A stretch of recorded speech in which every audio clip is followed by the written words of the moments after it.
काय दळवे आत्ता उगवलात? लोक घरी जायची वेळ झाली आणि तुमचा आत्ता सूर्योदय होतोय.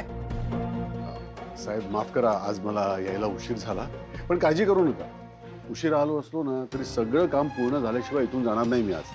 बस आता तोंड बंद करणे हात चाल.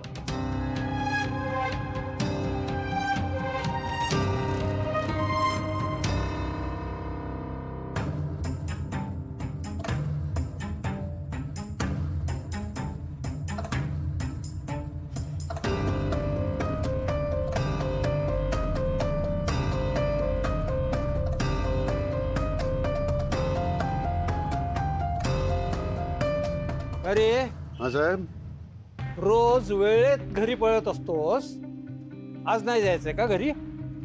आज घरी जायची अजिबात घाई नाहीये साहेब. का? साहेब माझी बायको गेली आहे माझ्या मुलीकडे. मुलगी आता प्रेग्नंट आहेस ना, म्हणून तिकडे गेली आहे ती. त्यामुळे घरी जाऊन काय करणार? साहेब तुम्ही म्हणाल ना तर आज पूर्ण रात्र काम करू शकतो. बोला. अरे एवढं काम तरी असायला हवं ना इथे. साहेब हे सगळं काम तर मी पूर्ण करीनच. आणि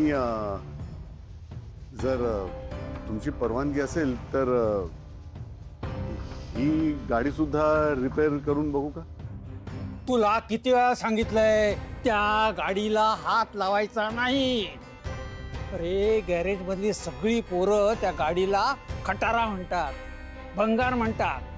तूही त्यांना साथ दे, पाहिजे तर वाटेल ते नाव ठेव, पण माझ्या मागे लागू नकोस. साहेब तुम्हाला नुसतं गाडी रिपेअर करू का हे विचारलं तरी तुम्ही एवढे चिडता. सगळे लोक गाडीला भंगार म्हणतात, नावं ठेवतात, तरी सुद्धा तुम्ही ही गाडी काढून टाकत नाही. याचा अर्थ या गाडीशी तुमचं काहीतरी नाजूक नातं असलं पाहिजे. साहेब मी काय म्हणतो, तशी ही गाडी नुसती पडूनच आहे. मला एकदा प्रयत्न करू दे ना. आणि समजा गाडी जर सुरू झालीच तर यापेक्षा जास्त आनंद तुम्हाला कुठल्या गोष्टीनं होणार आहे? साहेब मला फक्त एक संधी द्या. मी तुम्हाला शब्द देतो.